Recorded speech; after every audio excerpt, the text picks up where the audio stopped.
Listen carefully not to what I'm about to say, but to what you've been feeling.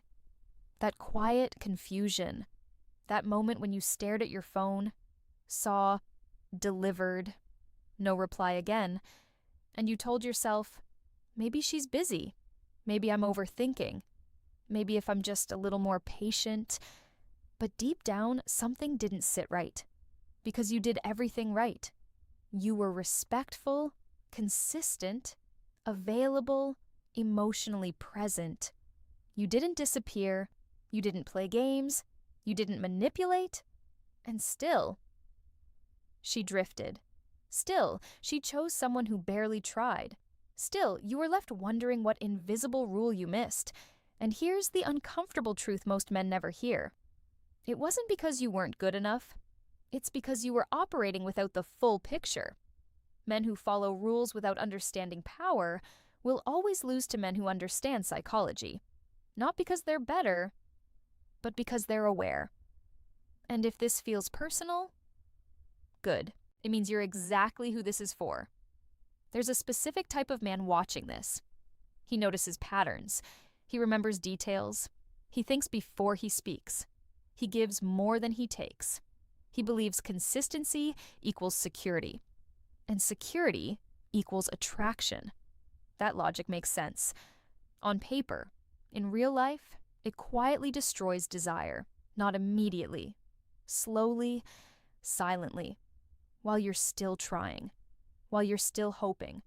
While you're still believing effort will be rewarded. It won't. Not the way you think. And in a moment, you'll understand why. But first, let me ask you something uncomfortable. Have you ever felt like she liked you, trusted you, confided in you, relied on you, but didn't want you? Not fully, not instinctively, not uncontrollably. That gap, that space between emotional connection and raw desire. That's where most men disappear, and they never realize it happened. Society taught you something dangerous. Be kind, be reliable, be predictable, be safe, and you'll win. What they didn't teach you is this. Attraction doesn't respond to safety first. It responds to intensity, presence, energy, psychological polarity. And before you resist that, notice your own experience. Who did she get excited about? Who made her nervous in a good way? Who didn't over-explain? Who didn't over-text? Who didn't over-clarify? Exactly. Not because he was better, but because he activated something deeper, something older, something subconscious, and that's what this is about.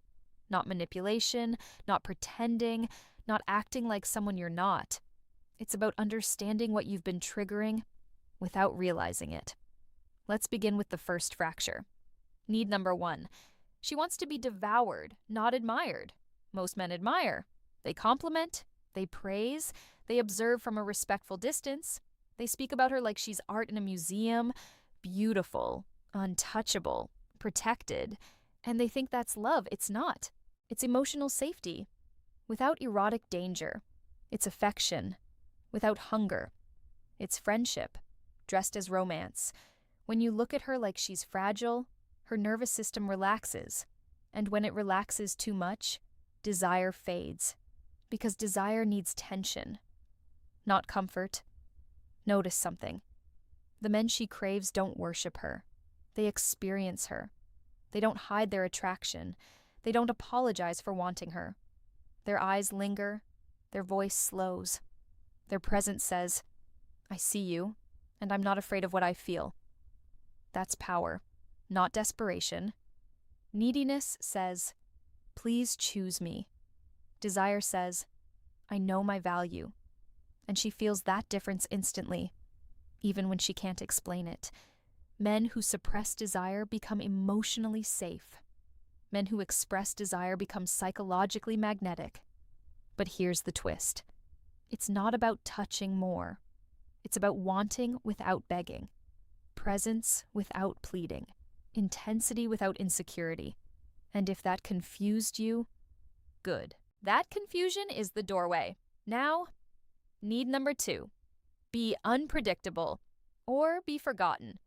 This is where most good men fail. They become routines, predictable texts, predictable reactions, predictable availability, same tone, same timing, same patterns, and the brain hates repetition. Not consciously and neurologically. Repetition lowers dopamine, low attraction. So when she randomly loses interest, it wasn't random. Her nervous system got bored. Not with you, with certainty. Men who always explain themselves remove mystery. Men who are always available remove urgency. And urgency is desire's fuel. But understand this clearly.